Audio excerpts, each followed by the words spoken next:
Joining us right here in the studio is Nir Inbar. He's an attorney, also a sports marketing lecturer at the Arsenal School of Business, and as well former CEO of the Hapoel Tel Aviv soccer or football club, depending where you stand. Depends where you stand. We'll stick with soccer. Nir, what is your reaction to seeing this happen? Are you surprised?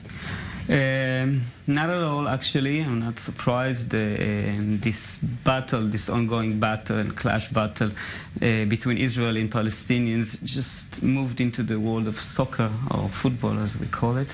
Unfortunately, politicians manage to affect over football, over sports. They are mainly losers to this phenomena. The soccer supporters, the soccer professionals, the people who wanted to see Messi here in Israel, wanted to watch the game.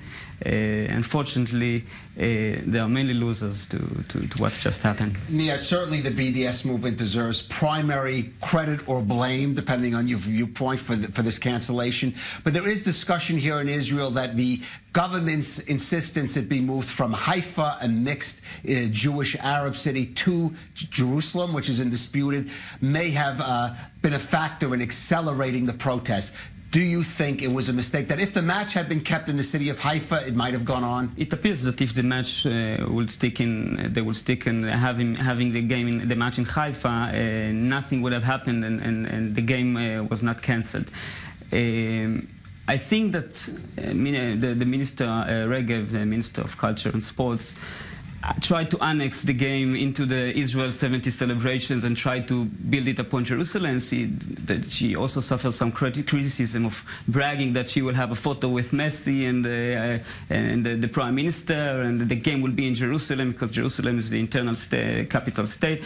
But Israel must understand now, especially that through sports, BDS will try sports, others shows that through this culture, BDS will mainly, that's his only effect on Israel. And Israel must be smart while dealing with the BDS in the upcoming period of time. Maybe they will have other solutions, but it appears that the BDS is very consistent on trying to boycott, especially shows in Israel. The way that it was handled on this specific case was, I don't think it was the BDS this time. It was mainly enormous pressure, a spontaneous pressure by Palestinians. Well, you mentioned the Israeli culture minister, Miri Regev, and in your eyes maybe taunting the situation a little bit to push it in this direction. Other Israeli lawmakers also weighed in on all of it today, including the Argentinian-born Chaim Yellen and the Likud's Miki Zor. Here's a bit. It's not a decision regarding Israel or taking into account of what the world is saying. What they have in mind, first and foremost, is what we can do to play better. They felt that coming here was a problem, and it wasn't because of the BDS. Unfortunately, they couldn't take the pressure of the BDS and all the anti-Semite organizations around the world that are trying to damage the Israel reputation around the world. And unfortunately, they fall to their trap. Nir, you've dealt with these issues from inside a major soccer club. What would you tell those lawmakers? How do you think that Israel should be dealing with movements that try to get this to happen?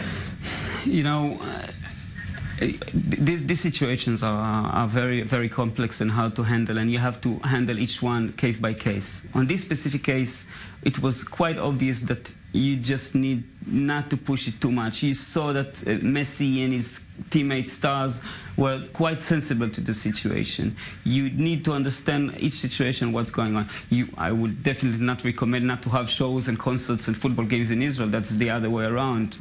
When the show must go on, and I oppose boycotts. There are other ways to achieve those goals. Boycotts against nations is something that, in my opinion, is not the right way to do.